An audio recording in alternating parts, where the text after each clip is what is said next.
Merry Meet, thank you so much for joining me today. We are working a psalm spell today, and the psalm that we are working today is Psalm 58, and it's used to overcome lies and overcome the effects of lies of others. So anybody that's been lied to, you will be able to reverse the effects of the lies that have been done.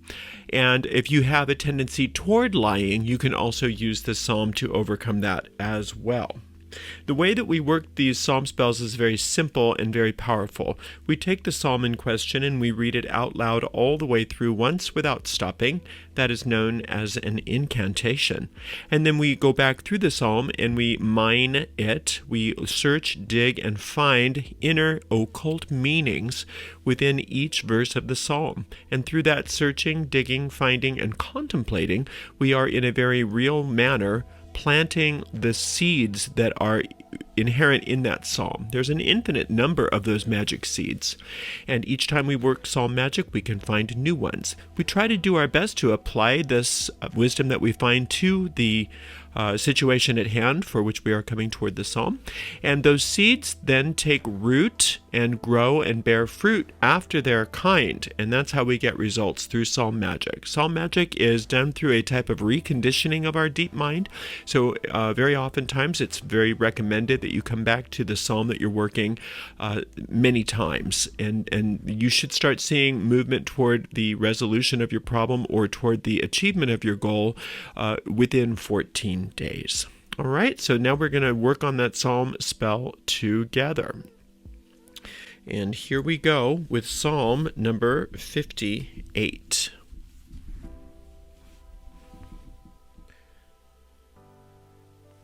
Do ye indeed speak righteousness, O congregation? Do ye judge uprightly, O ye sons of men? Yea. In heart ye work wickedness. Ye weigh the violence of your hands in the earth. The wicked are estranged from the womb. They go astray as soon as they be born, speaking lies. Their poison is like the poison of a serpent. They are like the deaf adder that stoppeth her ear, which will not hearken to the voice of the charmers, charming never so wisely. Break their teeth, O God, in their mouth. Break the great teeth of the young lions, O Lord. Let them melt away as waters which run continually. When he bendeth his bow to shoot his arrows, let them be as cut in pieces. As a snail which melteth, let every one of them pass away, like the untimely birth of a woman, that they may not see the sun. Before your pots can feel the thorns, ye shall take them away as with a whirlwind, both living and in his wrath. The righteous shall rejoice when he seeth the vengeance. He shall wash his feet in the blood of the wicked. So that a man shall say, Verily, there is a reward for the righteous. Verily, he is a God that judgeth the earth. All right, so that's a lot of cursing kind of psalm there for us. So let's get to it. What we have to always recognize is that when we are working psalm magic, that we don't differentiate from that which is going on internally in our deep minds to that which is going on externally in our experience. And therefore, if we can focus the verses of the Psalms on our own deep mind and the thought forms within there to unravel whatever the problem is within the causative plane, then we shall see these situations in our lives being taken care of, either unraveling problems or the attainment of certain goals and objectives. So that's how we do it. So it starts out with, Do ye indeed speak righteousness, O congregation? So oftentimes the Psalms start out by addressing the Lord, and this time it's not. It's addressing the congregation. From a magical point of view, the congregation is the totality of thought forms within our mind, the totality of thought forms within our consciousness. And so we are addressing our own deep mind here and saying, do ye indeed speak righteousness? Do ye judge uprightly, O ye sons of men? So it's just a rhetorical question. You know, all those thought forms that we have, are they righteous? Do we think righteous thoughts? Do we judge rightly? Right? Yea, in heart ye work wickedness. You weigh the violence of your hands in the earth. Now we're looking at these thought forms which are inside of our own minds, which tend toward dishonesty and tend toward the allowance of dishonesty within our own relationships. So those people in our lives or in our governments or wherever we're working the psalm for are a reflection or a projection of another truth which is deep within the mind. So that's what we are dealing with here. Yea, in heart ye work wickedness. Ye weigh the violence of your hands in the earth. So every thought form which is responsible for these lies is now being addressed. The wicked are estranged from the womb. They go astray as soon as they be born, speaking lies. Okay, so when you're estranged from the womb, and go astray as soon as you are born, that's recognizing that lies are not, that they are estranged from the womb. That means that infinite intelligence cannot give birth to lies. So any lie is immediately estranged from the truth because it cannot be borne out. So there's no real substance to lies because there's no womb. There's no connection to infinite intelligence. So we are confessing the futility of these lies. Ultimately, they can seem very powerful, but ultimately they are futile. Their poison is like the poison of a serpent. They are like the deaf adder that stoppeth her ear. Okay, so we are being very clear that these lies are actual poison. They are like a virus in our own minds, and they carry nothing but poison and illness. They are deadly. Which will not hearken to the voice of charmers, charming never so wisely. Where are we? Okay.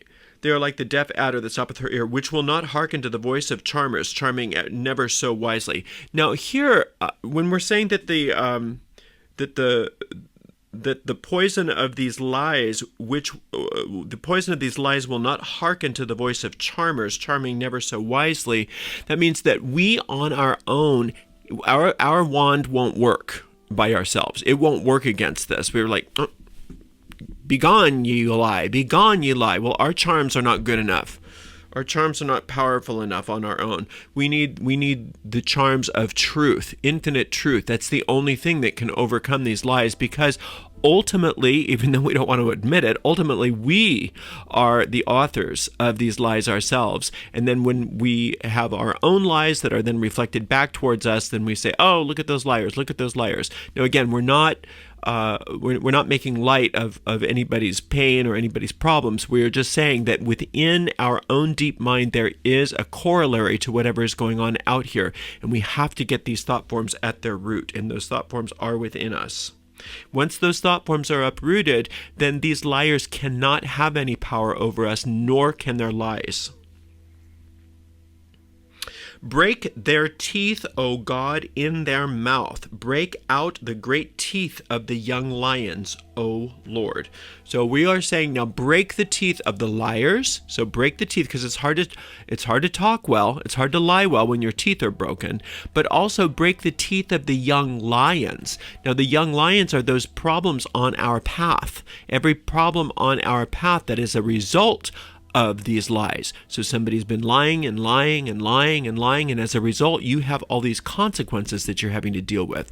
And those are called lions. And those lions, we are asking that the teeth of those lions be broken by God so that they do not have any effect over us. So the effects of these lies no longer have power over us. Isn't that good news? Let them melt away as waters which run continually. When he bendeth his... let's just take that one. Let them melt away as waters which run continuously. If you can think of infinite truth as an infinite river, an infinite river of truth flowing through you, carrying away all of the lies and all of the effects of those lies, all of the consequences of those lies. Just see that image. Allow that image that was given to you in this sacred seed of this psalm to be planted in your deep mind as you see that infinite river of truth running through you and completely washing you clean from lies and the consequences of those lies, whether the lies are from you or toward you or in any way affecting you. When he bendeth his bow to shoot his arrows, let them be cut into pieces. So when those lies try to attack you, when those liars within you and without you try to attack you, they can't. They bend his bow to shoot his arrows, but they're going to be cut into pieces. Cut into pieces. Remember that evil always destroys itself. We don't have to destroy it. In fact, we delay everything if we try to destroy the evil. We just pull back and do our work with this psalm and allow infinite truth to destroy the lies, because lies are always destroyed by truth in the same way that a darkened room is destroyed when you turn on the light. The darkness in the room is destroyed when you turn on the light. As a snail which melteth, let every one of them pass away. So now think of that poor little snail. Think of that snail, this slow-moving snail, this trying to eat away little by little by little of all of the truth within you. Well, it's melting away. That's melting away. Let every one of them pass away. Like the untimely birth of a woman, that they may not see the sun. So it's a stillborn lie. It's untimely. It's a preemie. It's not going to be sustained by the sun. There is no power in that lie. All power in those lies and within those liars, both within our deep mind and in their reflection in our lives, are now powerless, and that power is being destroyed. Isn't that good news? Yes.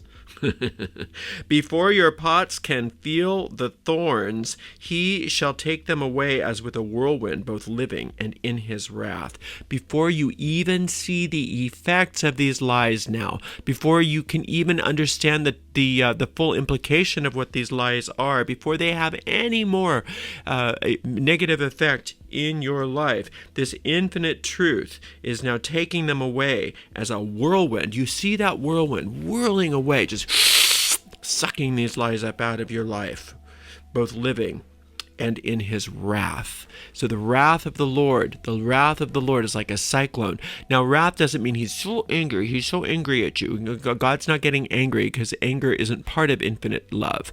But the wrath of the Lord, it looks like wrath from the point of view of the lies, because just like darkness, it looks like light is attacking the darkness, but it's not attacking the darkness, right?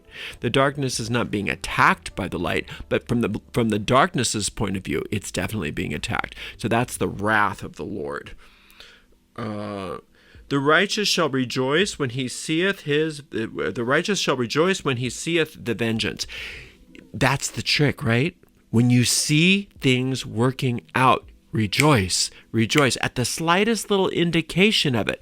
And even before the slightest little indication of it, just knowing that it's happening, that knowing that it's on its way, that faith is not only emboldened, but you speed up the manifestation of your desire by rejoicing in the outcome. The righteous outcome, the work of infinite truth is total, and that rejoicing brings about that success very, very quickly. He shall wash his feet in the blood of the wicked. Now that's a very, very, very poetic symbol. But think of that. Think of the symbol of washing your feet, just washing, cleaning you up in the blood of the destruction of these lies. The destruction of these lies. So what is the blood of the destruction of the lies? It is purely truth that you are washing your feet in, because truth is the only thing that will remain when lies are destroyed. because lies didn't exist to begin with. Ultimately, in the grand scheme of things, they didn't exist and they don't have any substance, and that's why light is able to destroy them, because they don't really exist, but they appear to exist within the realm of this world of illusion and hallucination. So when we wash our feet in the blood of those lies, that is very, it's sort of like a kind of almost medieval depiction of remember, your feet are your understanding, your feet are your grounding in the world. So you have a new understanding of the truth because you're washing your feet in the blood of the lies. So the blood of the lies means that truth is superseding. Truth is supplanting those lies. And now, since your feet are being washed in those, you are standing in truth and you have understanding in regards to how truth works, and that truth is your only defense and the only thing you ever need. So that a man shall say, verily there is a reward for the righteous. Verily he is a God that judgeth in the earth. Okay, so a man shall say, verily there is a reward for the righteous. Well, of course there is a reward for the righteous. The reward for the righteous is that, remember that truth is its own reward.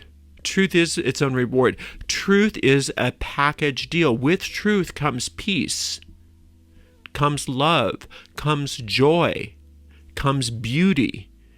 With truth comes all aspects of the divine. Every aspect of divinity is inherent in the truth. It's like a hologram where there's a piece of divine, where there's a ray of the divine, so does all divinity exist. Okay, so that a man shall say, verily there is a reward for the righteous. So of course there's a reward for the righteous. The reward for the righteous is being at one with truth, is at being at one with all the qualities of spirit. There is nothing that you could want. There is nothing that can harm you. There is nothing but joy. There is nothing but perfection, and it's constantly expanding. And gone are those ideas that in order to have pleasure, there must be pain. In order for there to be light, there must be darkness. In order for there to be love, there must be hatred. All of those things are completely proven wrong as you recognize that you can go from glory to glory to glory in an ever-expanding universe of perfect truth and perfect oneness with that truth. Verily, he is a God that judgeth in the earth. So to judge in the earth means to judge the circumstances. So not only does God judge us as souls, but God judges us as what's coming out of that. What are the circumstances? What are the results? So what are the things that are happening in your life? So judging in the earth is exactly what you want, because you don't only want, isn't it great that there's divine truth up in the sky and that ultimately in my thought forms everything is great. In addition to that, we are recognizing with this verse that by doing that, by handling these thought forms like we're doing, that God will judge us in our circumstances. And we want God's judgment because God's judgment says only righteousness is real. Anything else doesn't exist. Therefore, this is righteous. And anything that's not righteous now falls away of its own accord. And all good is now manifest. And that's how we work these psalms. So you just take the psalm and you work it a little bit every day like we just did, and you'll start seeing the effects of anybody's lying start to melt away. And it's such a beautiful thing. Thank you so much for working with me today. I cannot wait to work with you again. And until that time, blessed be.